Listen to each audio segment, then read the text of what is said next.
All right, guys. Thank you for coming. Sorry about the little partial stream ahead of time. We were getting settings set up. Take two. As I said earlier, our fearless leader, Mr. Grumpy, has lost his body. So this is what we get today, guys. I'm sorry. I know some of y'all are thinking, "Hey, improvement," but hey, what do you say? Um, you know, Stealthy, can we get a refresh and see what we got going on over there?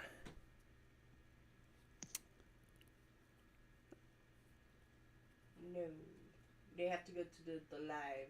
Yeah, they're gonna have to go to the new live because the refresh did not bring it back. All right. Well, then let's just hope they realize that. We'll Okay. work on that later.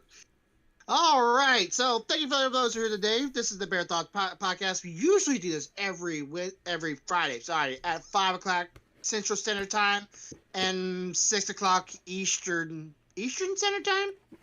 Yes. Okay.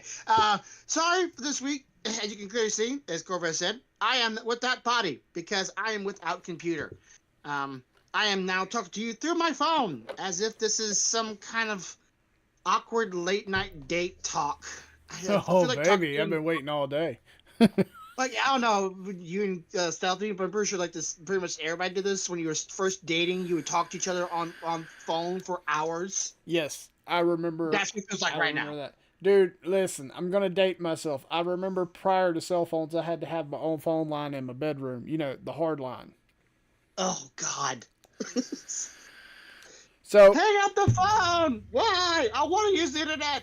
I didn't have that problem because we didn't have internet. We just had two individual lines with two individual numbers because mom said she wasn't fighting me over the phone. Yeah, okay, I got you. I understand that. So, Um, so yeah, the land reason phones. the reason I put the effort in to try to get this going is first off, didn't want Grumpy to miss podcast, and secondly, I have a topic I'm a little bit passionate about. I would like to talk about tonight. Um, so if with Grumpy's go ahead, I'm going to jump into this topic. Yeah, I would say go ahead. I will say for anybody who's wondering, just in case anybody's watching this VOD, and you have not for some reason been following my Twitch, not Twitch, my Twitter or X and my Discord. I am without a computer. I do not have a computer. Will not be having a computer for a little while. Hope we can get that settled, fixed, and soon. So all projects are on the hold. Which I hopefully next time I get my computer up and going, we can get in Discord call with everybody and get talks of more D&D because I don't know what's going on with everybody. All right. With that being said, here's the topic. Do we want to read the little page thing you sent me, or should we just go straight I, from? we that is for us to reference. Okay, We'll bring it up in a way that it doesn't shed light on anybody. Okay, all right, so the topic is based around Final Fantasy VII Rebirth that will be released on the 29th of February. and this Now, go for any kind of game, right? Like this any this kind of. this that it's this is that game brought the topic to light for me today, and then Mm, this can be applied to other games. Okay, so the first talking point I have is there's a lot of people out there that, and I agree with them to some point, that want a full finished product when it comes to a game release. yeah, They because he don't was want a he was a half-ass game right. or a half-ass They don't indie. want it in increments. Okay, they don't want you know, part one, part two, part three. They'd rather pay the same amount of money that they'd pay all three of them for a full game at one time. Yeah, they kind of like the And same like the Lord of the Ring movies, where they did all the movies in parts, but each part of the movie was so dang long. It's like, oh, we really can't do it all one go. right. So here's the thing. In most games, in most situations like this, I would agree. Yes, I want a start to finish developed game. Okay? I don't want to have to buy a bunch of different parts to the game. However, in my eyes, like a lot of things, there are some exceptions to certain rules. And for example, Final Fantasy VII Rebirth would be an exception to me because they're remaking Final Fantasy VII, and if anybody remembers, Final Fantasy VII was a beefy game even back on PlayStation. It took 4 discs to get through this game. Yeah, I was about to ask you, how many discs was it again? It was And 4. Each disc was, it felt like each disc took me a week when I was a kid, of course, Right, mind you. right. I Now, wasn't very bright. It took me at least a week to beat just one disc. yep. It was a massive game for its time. Now, you take that same game in that massive world and you're going to bring it to today's standards of technology. You know, we're going to bring it up to our graphic levels. We're going to bring it up to our battle system levels and stuff. Now you're adding even more complexity. You're adding even more, I guess for lack of a better term, data, which makes it even bigger, right? Yeah. So, how do you take a game that's getting that massive injection of being brought up to date and having to have all this extra stuff done to it, making it even bigger? How do you take that game and do a start to end game? Now, can it be done? Yes. Will you wait 10 years? Yes. In the instance that it's a... Go ahead. I'll just say some people would be okay with it. It's kind of like on personal basis kind Right. of choices whether or not. I'm sorry, next door neighbors dogs you're loud. Next door neighbors basis or not next door neighbors. Each person's individual standpoint or basis on how long they're willing to wait and how many people are more willing to be more. It's subjective. It's subjective. Yeah, it's subjective. It's like we've talked before. It's like many things. It's subjective. There is half of the fan base, like you said, would be willing to wait 10 years for that product to be done from start to end. And then you have the other half of the fan base that are like, look, I want a little bit of something to play while you're developing it, right? I want something to do in the meantime. Plus the developers themselves, it takes time. So if they give us something, that technically buys them some time. You know what I mean? Yeah.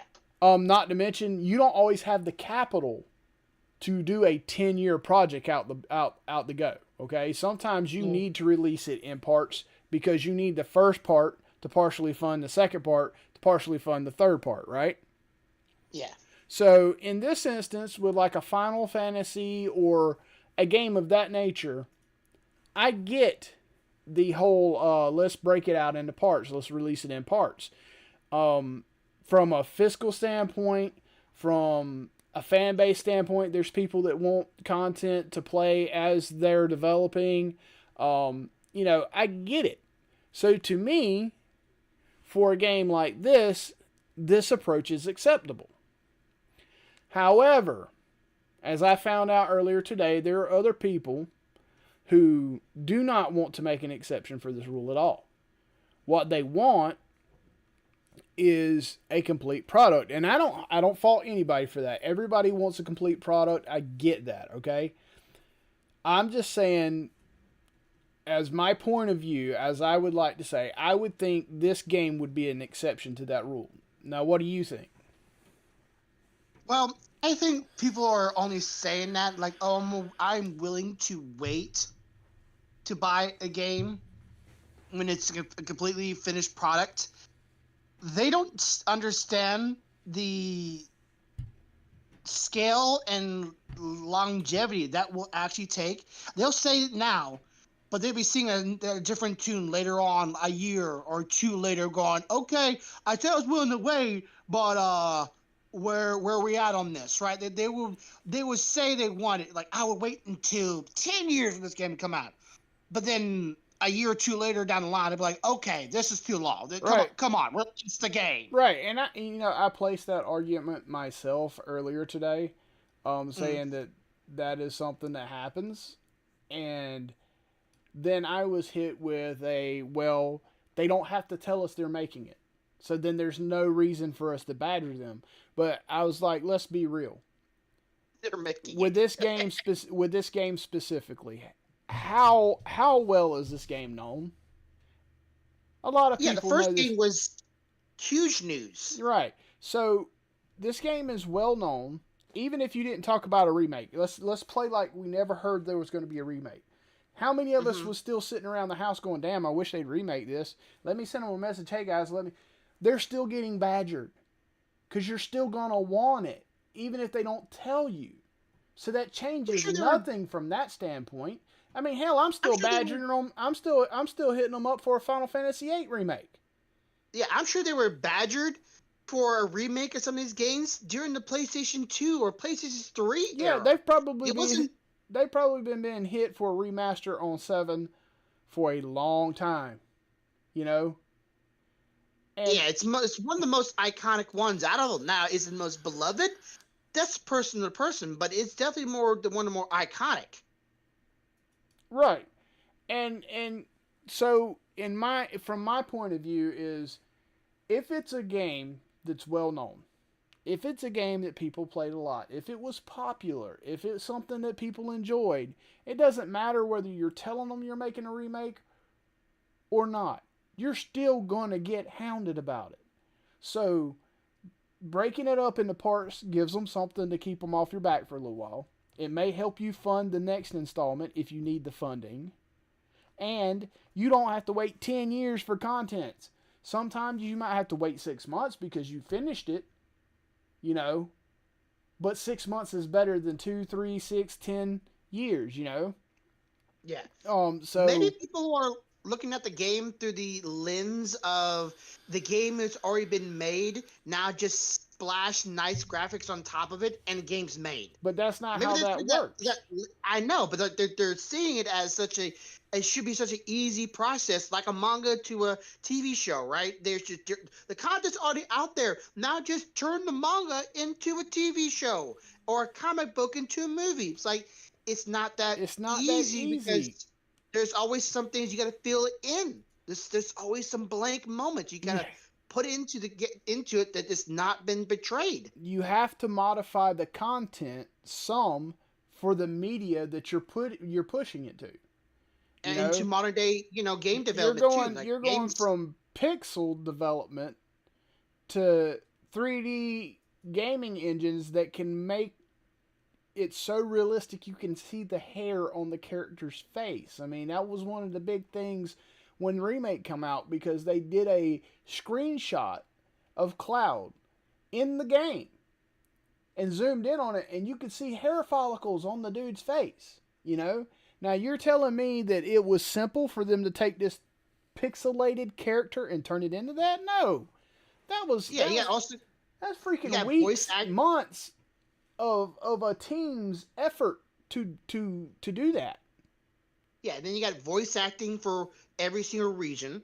Then Yep. you got all the cutscenes, which is the last Final Fantasy game that came out. Little you may not know this. Last Final Fantasy game came out. There was over 20 hours of cutscenes in the game. You talking about Imagine what they're you talking about the new 15 that come out for PlayStation 5? Yeah, Yeah, like I that thing know. has so many cutscenes, and the cutscenes back in the PlayStation One days, we were as kids going, "Oh my god, this is so realistic! This is like almost like real life graphics in our brains." We didn't know that actually nowadays don't look that good, but back then it looked amazing. But nowadays you gotta go even further beyond that point, where those hair follicles aren't just just a few inches away; they're right in your face. And on top of it, as you pointed out to me several times before, menus and game development are completely different back then what it all nowadays. Nowadays we got quick actions, easy buttons to get to certain things in games. Back then you had to go through a filing cabinet to get to you whatever you're looking for. Well, see, that's the biggest see that right there proves a point. That's the biggest reason why they hadn't done an 8 remake. Because out of all the Final Fantasies, it had the most in-depth menu system. And they have not figured out how to take that menu system and put it in a current battle system for you that makes it easily accessible. That's why they haven't Mm-hmm. made that game. That's hours and hours and months of freaking programming and testing and developing that people aren't taking into account. They forget that it's not as simple as sitting down at a keyboard and saying convert. It doesn't work that way. I guess I have a little bit of a different viewpoint on it because of what I do for a living. I understand because I'm in the world of technology every day, all day, that it is sometimes not as simple as just clicking a mouse button. You have to Now, sit correct me if there, you got to code all that stuff. You got to skin it. Somebody's got to draw it somewhere first. correct me if I'm wrong, because I watched you and Stealthy play the game. Even though it's in the same universe, same characters, same storyline, and maybe same moves, but realistically, is it even the same game in the sense that back in those days, back in the original Final Fantasy, it was a turn-based action game. Right. It was not a live action Well, game. right. So, they kept quite a bit of the story elements. Obviously, they kept the same characters. Some characters got even more important roles than they had in the last one, i.e., when you talk about Jesse Yeah. and stuff. From that standpoint, yeah, it's a lot the same. But from the standpoint of how to play the game, it is a completely different animal. It is not the same. It's a different battle system, a different menu system. It's not let me just hit attack or let me pick summon. No. You have to do things to make things happen. You have to run up and hit them with your sword. You don't just go attack. It's a completely different battle system. From that standpoint, you're So, right. It's a different game. so would you think it would be just because we're me and you're not game developers? I'm just saying Right. it would have probably been easier for them just to take the engine from the original game and use that turn-based game than it is to make what I say is a completely brand new style of game. It is more modernized since it's more action-based. It's not just turn-based. They It is probably could have cut their development in half if they'd have done the same graphics, but instead of making it user controllable battle, it was still turn based. Yes, it would have probably cut development in half. But nowadays, turn based isn't really something that people are looking for. Now, me, I enjoy turn based sometimes, especially yes. when I'm in the mood. I want to play a good RPG, but I want to be kind of mind numb. I love turn based for that. But Yeah, and some turn-based are doing better jobs of keeping the turn-based action alive. Like I've said before, Sea of Stars, if anybody out there likes turn-based games, check it out. it, But yeah, yeah, so it's kind of like the game I've been streaming, right? The Legend of Dragoon. It is and is not turn based. You know, hmm it is from the standpoint that you select whether you're going to cast a spell, whether you're going to use a healing herb, or whether you're going to attack. However, it is not turn based from the aspect that if you play the game without specific pieces of gear, you have to time those strikes. So it's almost like an action RPG. You know, they were yes, some of the first people that I seen try to bridge that gap. We're going to turn base, but we're also going to make them have to work for it. yeah. And Um, I've played some turn bases where if you don't take your turn, like let's say your turn's available, the enemy will keep on taking their turns no matter what. So you can yep, really just stand there, and the enemy will keep on attacking you when their turn or their time is up and available, they'll keep on right, attacking you, and your character could just die, just AFK. right. So to my original point, guys, I get if you want a fully developed product. There's nothing wrong with that. And if that's how you feel about it, that's fine. I feel about it like that about most games.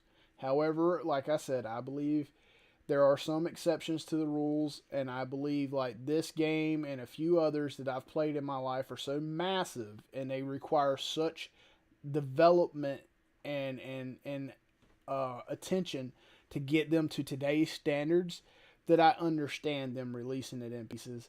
I also understand um, the cost, the man hours, and everything that it takes to do it. It's not a Well, simple undertaking. but said before, Blu-rays, right? Do you know how much Blu-rays can hold? Because I don't Yes, really know. a single layer of Blu-ray can hold 25 gigs of data. A 25 dual gigs. a dual layer, if it has two layers, 50, hmm three layers, 75. I do not know if this game is being released on a single, dual, or triple layer, but I do know that it is a 2 disc Blu-ray game. So even for if this release. yes, for this release, so even if you look at it and say, okay, it's only single layer, that is still 25 gigs of data across 2 discs. That's not talking about whatever resources it has to download or pull down when you initially put it into your console.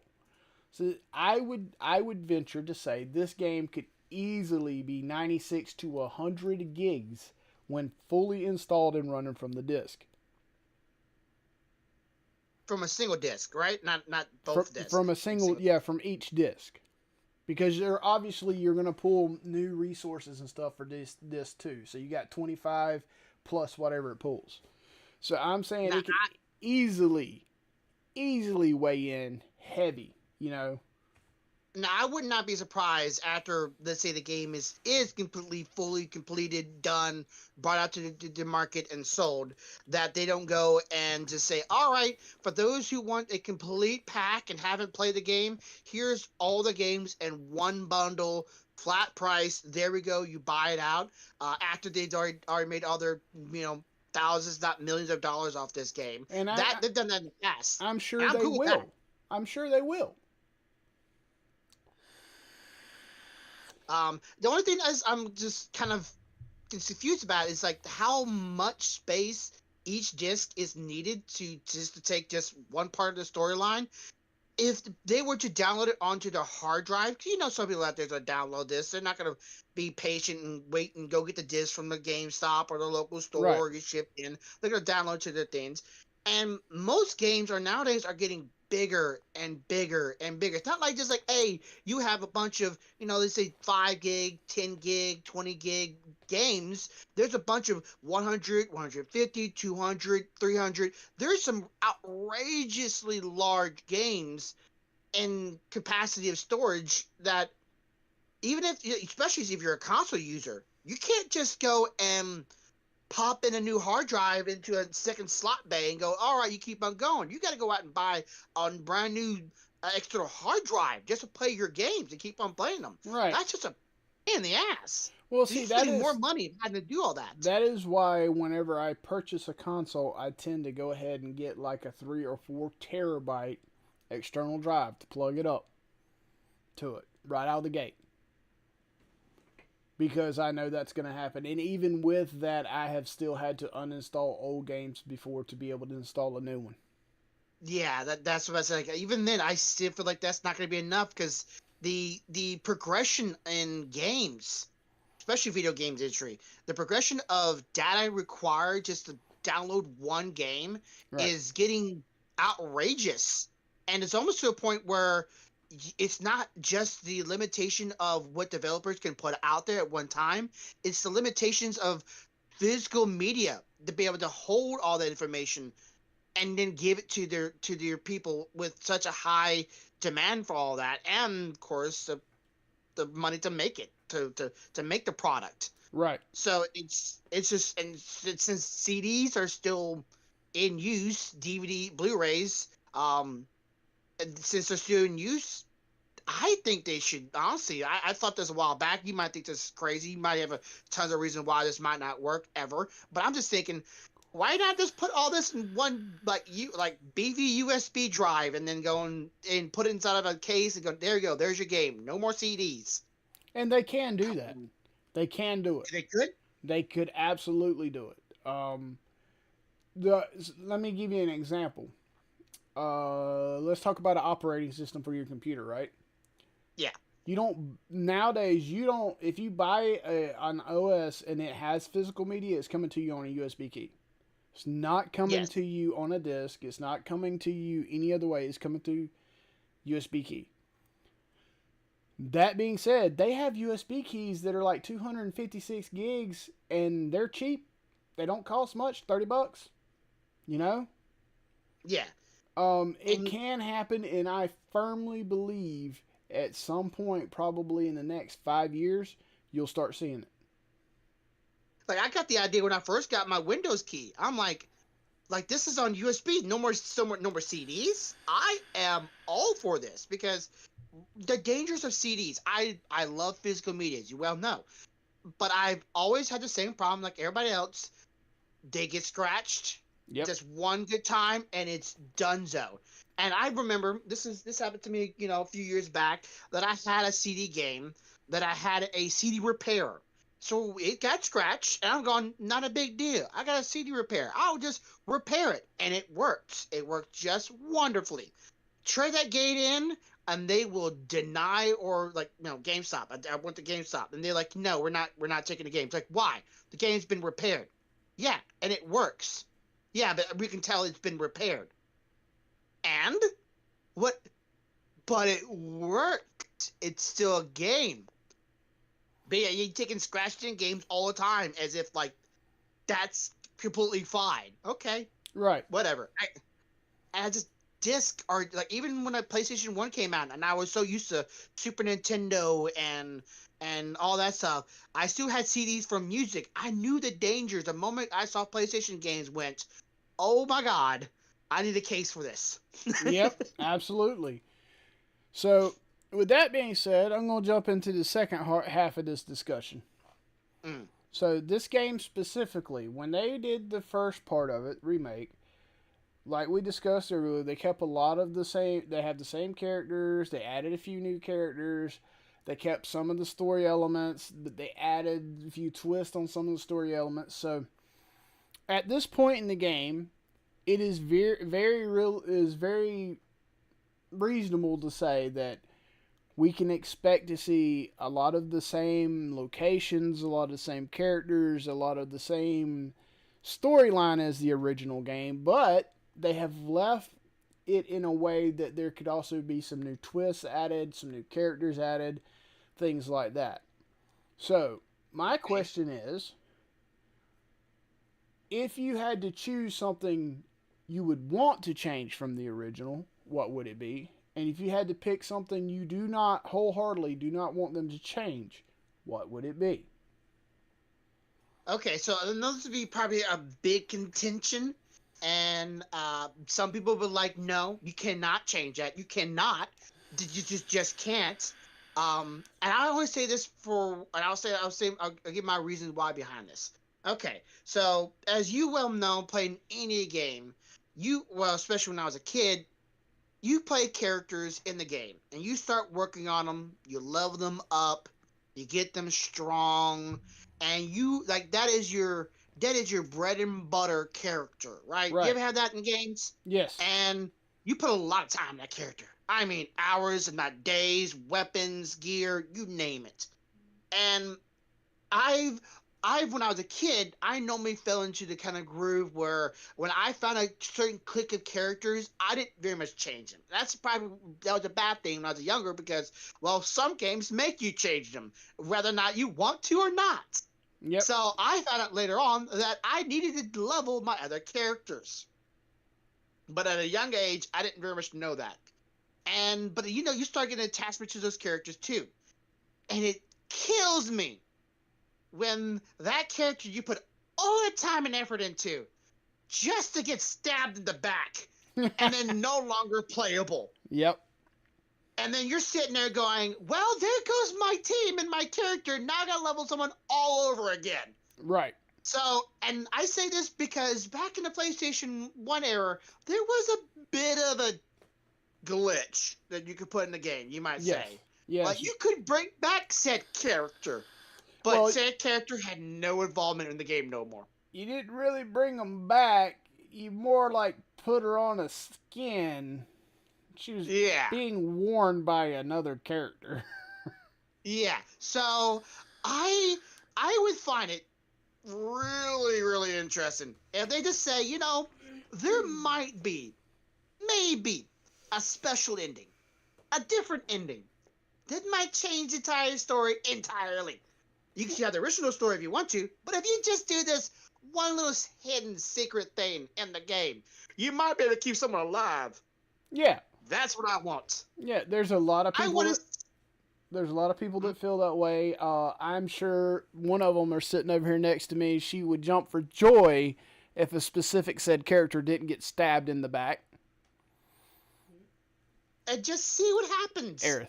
I would like to see what would have happened. You know, what if Well, situation. here's the strange thing, okay?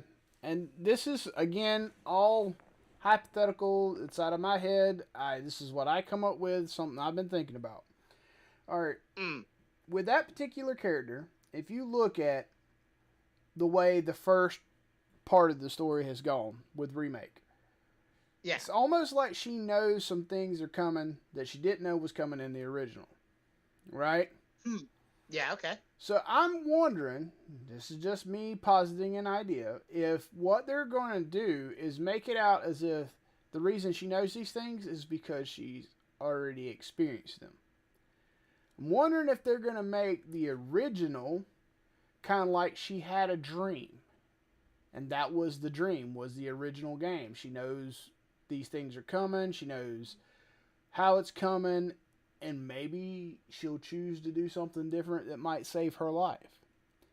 And people are gonna say, well, if you do that, then that's gonna mess with Cloud's character arc. He can't do certain things. He can't break, and that's not true. They've left enough gray area with the new stuff that they've entered that they can still make him break.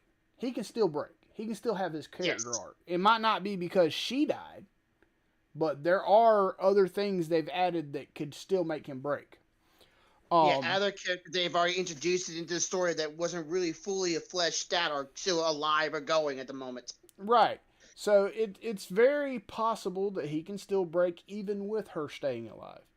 I'm curious to see how they're going to go about it myself. Yeah. Okay, another thing I would like to see them do. I know each Final Fantasy normally has like a nod to other characters from other generations of Final Fantasy in some way. And isn't there, as far as I'm not mistaken, isn't there a certain character that in every single Final Fantasy, he always shows up? You talking about Sid? But he's just, yes. Sid's in almost every Final Fantasy. I want to see those. I want to see Sid. I want to see, things that allude to the other universes of Final Fantasy. And that even includes some of the summons. Why does every single Final Fantasy have the same summons where there's so many other summons in this universe, but yet for some reason each one of them have their own select few that they use? Yeah. There's a lot of them that are the same, and then every one of them have a few that's different. So I'm thinking, I can see that. Here's one thing that I don't want to change. I want them to keep the snowboarding competition. I think the snowboarding competition with these graphics would be absolutely great. Yes. Now, something I would something I would like to see change is I would like to see how they go about how they go about the battle arena at Gold Saucer being a little different. Instead of having it go from room to room to room, I would like for them to put you in a coliseum. Wave 1, Wave 2, Wave 3, not room to room. You better hold on to your ass, Fred. It's like live or die. Gotcha. Yeah, I can see them changing some of the mini games because not like they really were true cores, but they were iconic moments in the game for the point that as a playing of a video game were memorable. Like the story wise, but they were games inside of a games that you enjoyed, kind of like the card game, right? Yeah. And they're not really the core aspect of the game, but they made such a fun experience in the game that you just don't want to get rid of it. I would also love for them to go a little more in depth about the numbers. You remember the guys in the black cloaks, the numbers? Yes. They kind of told you who they were. They kind of explained it, but they didn't really go into depth about it. I would like for them to explain that in more detail. Yeah, there's a lot of things that the universe of Final Fantasy, the 7 at least, did not have time or did not put into it because they were well, they were too fixated on like the main crew, but they could always work on some of these side characters that are Right. like the numbers to give people more of the things. And of course, the Final Fantasy movie, that went into small details, but even then, there were so many characters that they could elaborate more on that I they mean, could easily do there's nowadays. even major characters they could have done more elaboration on. I mean, look at Seth Roth himself. Okay, if you play the game and you play the original, you find out that the one you've been following is technically a clone of the original. Okay, Yes. the original is stuck in some kind of glassy amber somewhere in a mountain, right? Mm-hmm. He doesn't get woken up until almost the end of the game. They give you a high overview of what happened to him, but I would like more details, like who the hell stuck his ass in there? Because that's the dude I need to find. Because we got a problem, you know? Chambers about to come unleashed. We need to vacuum seal his ass. Yeah, right. Like what was that all about? You know, and I don't know. There are opportunities that they can do, and I'm looking forward to seeing what they do with them. And of course, if they do add those, that's even more time on development. Exactly. So And that's again that goes back to the earlier discussion as to you have to understand that this is not click the button and it's done. It's just that's not how that works. I mean, let's talk about for instance any game that has been remastered recently. Like for instance Metroid Prime. They remastered it for the Switch, right? mm-hmm. Essentially, looking at the game, it is the exact same game as on the GameCube. But all the graphics have been updated, right? How long did it take them to do that to get that remake released? A while, because that's a lot of coding, that's a lot of drawing, that's a lot of skin application, that's a lot of let's make sure this is accurate. That's a lot of animation changes. It might not look like animation changes happen because Samus still fires, Samus still jumps, Samus still turns into a ball. But to put it on a Switch as opposed to a GameCube, that's a different engine they had to do all that in. And not Yes. every engine can just flow from one to the other.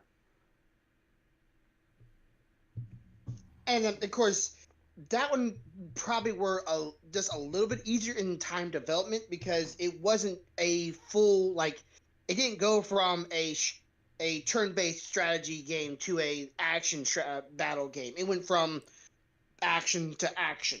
Absolutely. And then did they even like add new storyline to it, like new lines? I don't think they new changed graphical? anything with the story. I think all they did was graphically update it and update animations and art rendering. You know, I think Mhm. that's all they did to it. I don't think they changed the storyline at all. Of course, they had to change button mappings and menus because the button mapping and menus on a Switch wouldn't be the same as a GameCube. Yeah. And so the developers have a lot more of a hill to climb, and of course they know their fan base will want more, right? They're asking the fan base. They're asking the fan base one to be just be patient, but at the same time they're almost giving us a discount on the fact that like, hey, we're making you almost a brand new game in all new graphics and all new styles and all new combat, and you just paid us the same price as we always paid, when we could easily jack up the price. Because you're a fantasy fan. I'm sure most people out there going $60. I would pay 80. Yeah. Well, hell, the deluxe edition's only $99. Uh huh.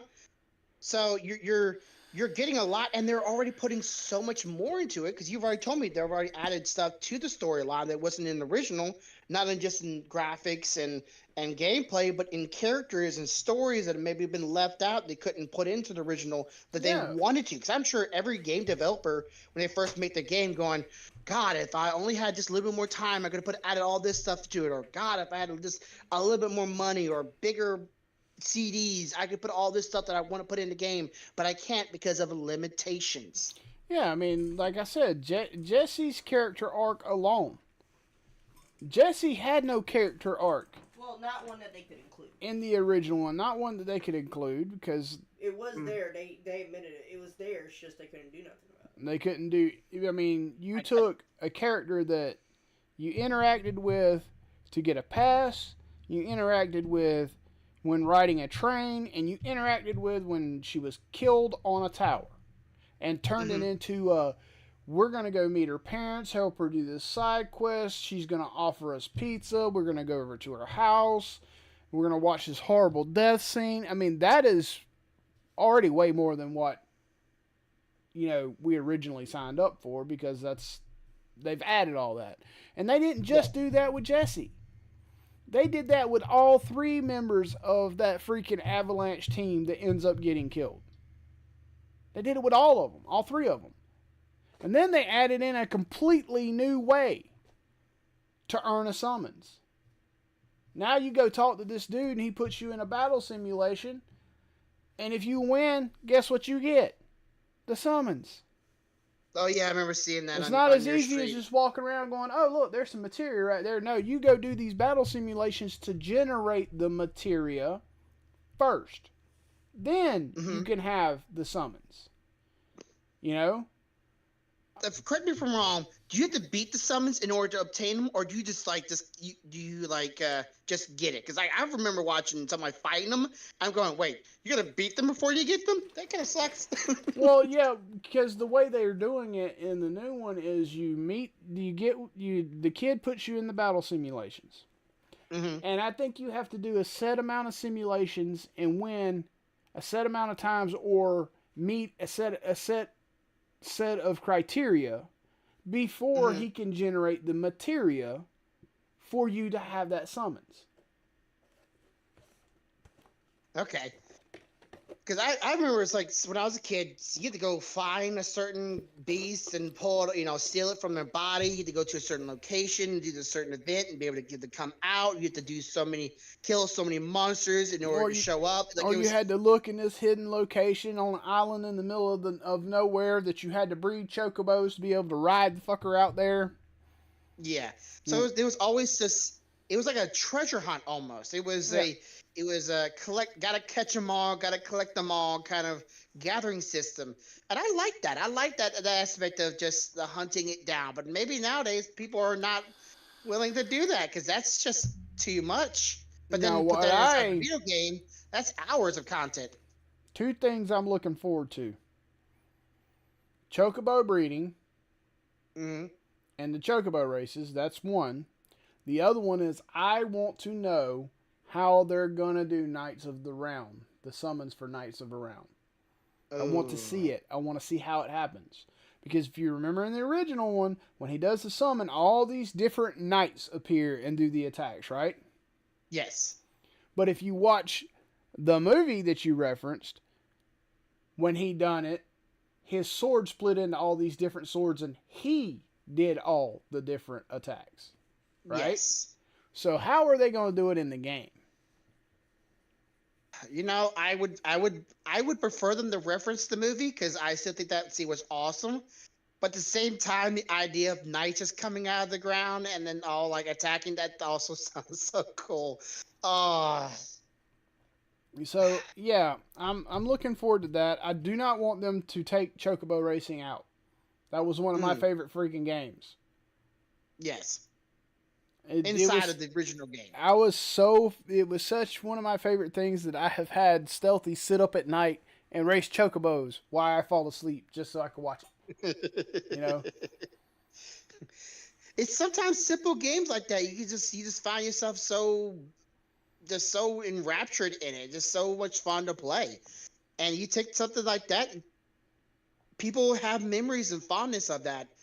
And if if Final Fantasy know their viewers, they should know that there's a large number of people that like that.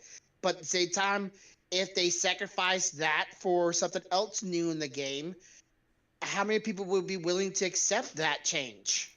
Also, here's another question that most people, I haven't heard anybody ask it yet, but will they still make Cloud pick at Gold Saucer whether he's taking Tifa or Aerith on the date?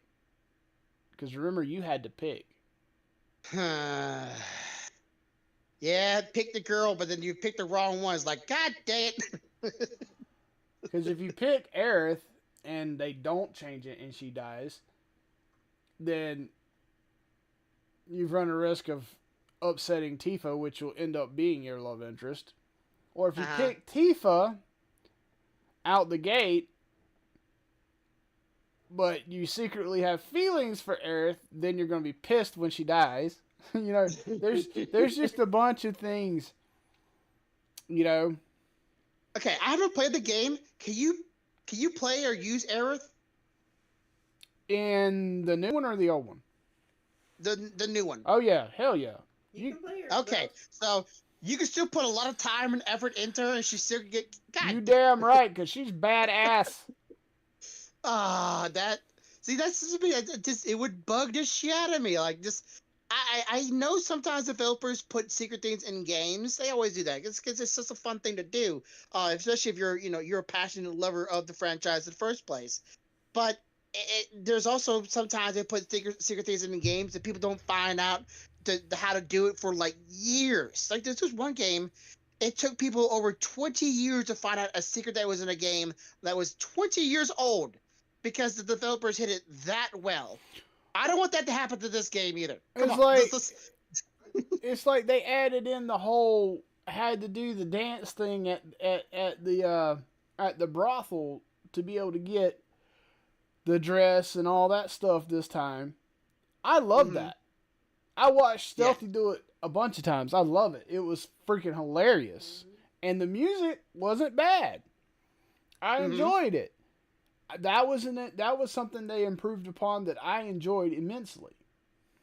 Yeah, and that moment right there became almost a standalone iconic moment in the game that is the new remake. Rather than the old school game, that was an iconic moment.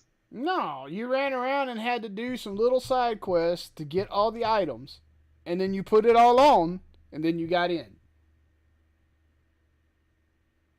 So they're already doing stuff to make further encapsulate this game's iconic memory in people's zeitgeist. So why not just keep on doing that? It takes longer to make it though. I think they're gonna have. I think Final Fantasy developers, Sony, or it's Sony, right? Yeah, I forget. They're doing a good job at what it is. Just fan base or saying one thing, but their actions are gonna say another thing down the line. And it happened to Mega Man when the guy that made Mega Man. He came out with a game, or is coming out with a new game that's supposed to be like the new Mega Man. I'm sure you remember this scandal, but if everybody is listening, they might not remember. He was coming up with a new game that's supposed to be like, okay, this is not Mega Man, but this is a brand new Mega Man. I'm continuing on. You love my franchise. I'm gonna make y'all a brand new one. And he started Kickstarter, started going. And you tell everybody, okay, it's going to take a little while to make it. It's going to take a little bit further, but I promise you it's going to be great. Okay, so it's a little bit further. Don't worry, we're going to keep on going, but the game will be amazing. But people kept giving him so much pressure. He released it early, and the game was trash. Like, it had potentials of being so good, but because of people's impatience, he just said, fine, you want it now? I'm telling you it's not finished. I'm telling you it's not ready. Here we go. Have at it. Right. And just ruined it. Right. Absolutely. And that's happened to more than one game. That's happened to multiple games over the years. People say, oh, we're willing to wait. We're willing to wait. No, you're not. You're not You're willing to wait for tomorrow. I'm willing to wait until now. Give it to me. Yeah, it's such a standpoint where people don't realize years take a long time, but they come in a blink of the eye as well. And once you do have it, you'll be all happier that it did take time. But at the same time, I'm not gonna be like holding my breath, going, "Okay, now I just gotta wait for technology of CDs to get better to Like, hold an entire game in one CD. Let me just hold my breath and it's see how like I long that made the lasts." comment to Stealthy. I don't have a PS5 yet, but I'm damn near tempted to go ahead and pre-order this and go ahead and get it so that when I get the PS5, load them up. Mm-hmm. Of course, it could be one of those PS5 PlayStation bundles. That'd be nice. Oh boy, that would be. You're talking So dirty. You're talking dirty, Grumpy. I think game developers, and I know no one ever hear this, but I think game developers should move away from CDs. Start moving toward physical hard drives that can hold a lot more, USBs that can hold a lot more, and just make sure like they're, I'm not saying top of the line, but industry grade. And if they break, have people be able to sit it in. It's like, I don't know. I just I get, people like worry about piracy, but people can do piracy on CDs too. It's not gonna stop them. Yep, that's true. Uh, Absolutely. I I I think they're doing a great job, and though I'm just a viewer of the game. I think the game is done great, and of course, I don't know if you probably see them too. The modding community for Final Fantasy VII is nuts. Yeah, absolutely. Cause some people have they have talent. Yeah, They got talent, and I think that is just another way of keeping a game alive. I said this in the past. I think mods and modding community can improve on a game that's already great and keep it going and alive for old and new players, that they keep them find themselves playing the game again, just alone on the fact that some passionate person out there made something to their already beloved game. I agree. I think they're doing a good Because job. I hope they continue, um, working on remasters of some of these Final Fantasies that we grew up loving and wanting to play. Um, I get hats off to Sony and the Final Fantasy developers by sticking to their guns so far and not saying, "Hey guys, you'll get it when it's ready, not before." yeah, get when it's ready, and I'm sure if we had some games from our old school days that people would modify and change, we would love it. Yeah, I mean, Okay, so could you imagine if they did a remake of Legend of the Dragoon but with like Final Fantasy remake technology? That would be a fantastic game. yes, but even then, it wouldn't be the same game. Like they would have to modernize the game for modern consoles, modern systems, and modern UI and standard of play. Because you know, roll while action, not action, turn-based combat is still okay. Not everybody's still into it, and most people are into action, so they'll have to change it in some way. But how will they change it? There's so many ways they could change it, and people would be all happier for it. That game's just so good. I love those games. Yeah. All right, so I'm gonna jump into the last topic I had brought it to my head, and this is gonna be a pretty short one because we're already getting close to the hour marker if we're not already there. Because I checked how long we've been talking on the Discord before we started Yeah, streaming. we're running around about 53 minutes. Okay. So this past week, before my computer power supply died, me and you and Stealthy and one other did something on my stream that seemed to get some people's attention, which I thought was interesting. And we had a long conversation after it, but I just wanted to get your views on how you felt that went, and how do you feel like that would be? Could you use stuff like that and or be like that during our DM game, or not DM, Dungeons and Dragons game? Absolutely. I enjoyed the shit out of it, honestly. It was great. Hell, I wouldn't be. I know you said D&D, but to be honest with you, your manga that you're working on writing would be a fantastic fucking campaign. Yeah, so I was asking, like, how hard would it be to add in monsters into a D&D But campaign. here's the problem though. The only person that Mhm. could truly DM that would be you, Yeah, I can't. because you're writing it, which I am not opposed to. Yeah. I'm not opposed to it at all. I can play a character just as good as I can do DM. Um, and that's fine. But I think that you talking about getting some inspiration for your manga, if you started Mhm. turning the ad lib sessions into an actual game like D&D, dude, you putting us in situations we're gonna have to react, or else our characters die, which is gonna I give just you live feedback. You know? yeah, I was just so into the idea of because I was ad-libbing it, right? It was all spur, and I knew how I wanted the story to play out. But it was so interesting because when someone in the chat or in the well in the chat room of the streams said like, "Oh, is this D&D?" I'm like, "No, it's not." And I just my brain just started just going off the point like, but what if this was a campaign? How would you start off like a campaign like this with a, I don't want to be like, oh, this is the protagonist, right? The Corvo's playing the protagonist. Everybody's a side character. You have fun. Yeah. See, You might get killed. this is what you would do though. See, in my opinion, if it was me, this is how I'd approach it. Let me put it like that. You can do whatever you want to do. Mm, But I wouldn't even start with saying who's the protagonist. I wouldn't say none of that. I would set the scene, you know, and then I mm, would give the scenario and just let it go. And then as you move along, the protagonist is going to become apparent because mm. of the way you are setting the game. You understand?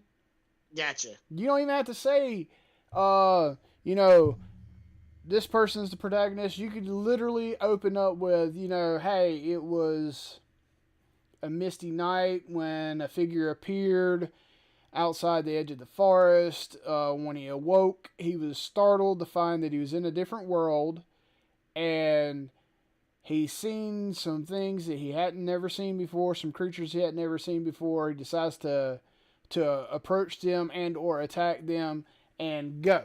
And then that person takes over their character with, I'm moving forward, I'm brandishing my weapon, I'm drawing my fist back, and then you go, then you can go along the lines with, do a roll, a dice roll, to find out whether he connects with his hit or he gets his ass whooped. And Yeah. then if he gets his ass whooped, he's running through the woods making a bunch of noise. And then you have the other characters that hear a noise and then they have to do a dice roll to decide whether they are or are not going to check. You get what I'm saying? Yeah. Because I was thinking like back in back when we were younger, mangas and animes were still coming up there, but a lot of mangas back then that were fantasy based were all based off of um D&D and other workings like Lord of the Rings and so on. So a lot of them were pretty much making their own little world and storyline that was, dwarves, orcs, elves, humans, gnomes, and all the like, and with all the same sorceries, but they were doing it in a more of a story base, right? Rather Right. than just or a legend base, rather than just a turn base. And I was talking to Polly, and Polly is apparently working on a manga that is they're working on a novel, book, whatever, that it's through their own little campaign. I didn't know they played. Apparently they play. Um, and I was just going through it, and it was like every time I would give you a situation and I was asking you like what would you think you would do. It was such a interesting way for you to give your thoughts of, okay, what spell would I use, what casting would I use, and what thoughts would I and actions would I do. What am I And I really want thinking in the back of my head? yeah, and when Stealthy went and go right into the tent, I wanted to like in D&D sense, like wanted her to go do that. Like, God, yeah, go ahead. Like that's something a person would do. But in order for my story to keep on going on, I'm like, God dang it, I can't let her go though.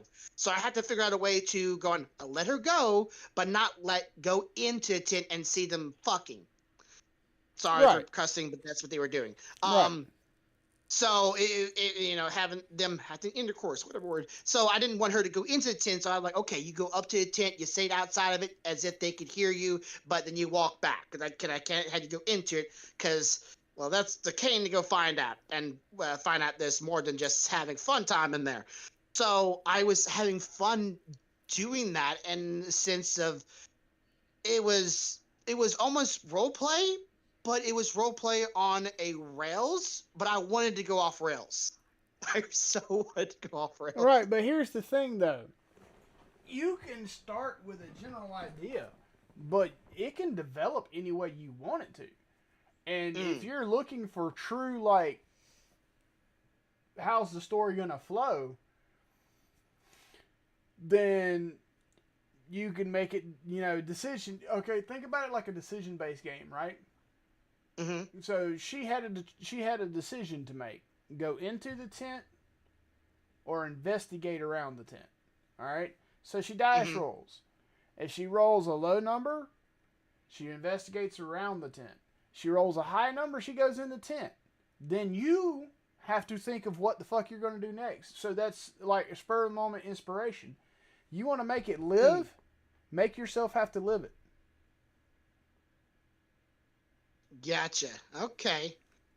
Yeah, it sounds so much fun. Like it really does I sound mean, like fun. think about And it. If she had, let's just say, she had rolled high and could go into the tent. No matter what you said, she rolled it. Mhm. You've got to let her in. Now you got to think of what the fuck you're going to do to save it, right? Yes. So usually whatever comes to your mind first is almost always correct. You understand? Mm. Like, so then at that point, things are happening at that point. So what you could do is you could make it not even a game. You can make it where you do dice rolls for attacks and dice rolls for decisions, right? Yeah. That's your basic rules. And I imagine if you don't want certain things to happen, but people are trying to make it happen, you have to make the dice rolls really, really high to try to keep them on rails. Right. But at the same time, if they roll that high one, you don't have a choice. They get to do it, and now you have to come up with what's next. It's just like a D&D campaign. Like, you think any dungeon master wants you to roll a high dice roll so you can kill the damn demon he just summoned? No. No. But when you do, he's like, oh shit, okay, you killed him, but from the blood of his body, 2 more demons spawn with these abilities, and blah. You got to come up with shit at that point. Yeah, but the players are supposed to win, so the DM has to give up eventually. Right, but the point of what you're doing is, it's a manga in the end when you finish it, right? Mm-hmm. If you're recording everything, that's a key thing, something Stealthy pointed out the other day. Instead of you taking notes, click the damn record button. You can hear everything we say. You can listen to it back later. Yeah. Okay? If you're recording it, at the end of it all, whenever you say, okay, this is it, we're done, we have finished this manga/game, you can go sit down, play all that shit back, write it down, and guess what you just did? You wrote your manga. Yeah, true. So I had a lot of fun doing that. I don't know if everybody here. I enjoyed it too. I just wish I had gave Stealthy more direction. Well, don't worry. Stealthy will have more chances. No. If, I mean, ask Corvo about that shit. Yeah, like if I had literally the one thing I should have done is look at her and said, I reflect mentally, internally, and I'm me when I do it. If I had done that, y'all would have got full on just a female version of me. But I was cooking, so literally all I could tell her is, "High elf, I think everything's beneath me. We're trying to keep this person happy so that we can get this, And I had to go.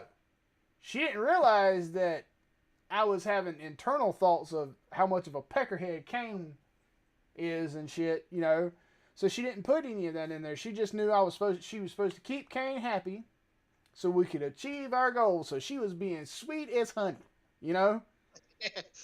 She was playing the outer image while you were playing the inner image. Yeah, I was Well, bi he was doing both, but he didn't tell me that I had to do the other side. I was bipolar Yeah, that night. So when I was here, I was an asshole internally, but when Stealthy was here, I was just outwardly nice.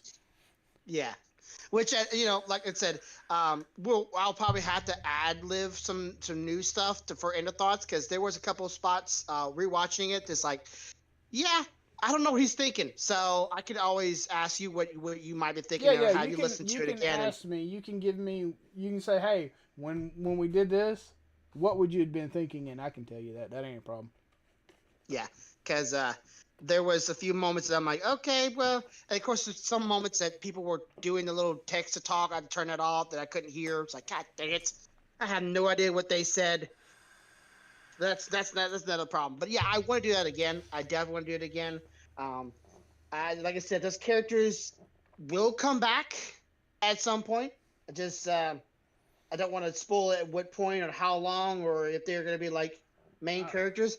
I Just like I if liked your restrictions on my spell casting in the fucking forest. I was like, okay, I've already used fire. He said not to use fire because I don't want to set the yeah, forest fire's already on been fire, but used. it's gotta be loud. It's I'm got to be like, loud. okay, chain lightning. you Yeah, know, because it was supposed to get people's things attention because you were irrational, you were panicking, you were trying to get that thing down because he knew he kept on flying away, he was gonna get away. So you have to hit it hard, and well, chain lightning is a very powerful move, and it's uh oh, also little thing for anybody who's watching. I guess it's just a bit of a spoiler. The Slinks, I kept saying it wrong. The Slinks eye will come into play later on okay. because you didn't learn Slinks's mind control ability. But let's just say in this world, creatures' bodies, if they use a spell enough, they kind of innately learn it. So you have to use those materials to cast those abilities, like the bag. Oh, I got you. So his eye will be a playing role later on, but your character has to kind of learn that. I got you. I got I you. thought that would be a little tidbit of interest, a little play right there. That's interesting. Anyways, okay, so that is it for today. That's it. Again, Yep. you can always throw this stuff into your D&D campaign. For us, just saying. I've always liked, of course, I played Dauntless. I've always liked the idea of taking monsters' parts and use those parts in some kind of fashion Yeah. and making gear. Like Yep. I've always liked that idea. So taking monsters and going, okay, well, if I can't learn to spell, how can I still do the power, right? Right. And monster parts are just filled with it, right? Because Right. anyways, um, so if you want to put that in your D&D campaign with us at Yep. some point, that'd be Yep. great. Oh, Anyways, I for those who are watching, if you haven't watched the last podcast, I would definitely recommend it. It was a good time then too. If you haven't hit the like button, subscribe button, I would appreciate that. I'm sorry that you can't see me right now, and I cannot stream until I get a new power supply, and hopefully that's actually the only problem because that's the only thing I know that could be the problem. Sony's not turning on. And I will see y'all next week. But as always, have a good day, have a good night, have a good life. Much love, y'all. bye, guys. Bye.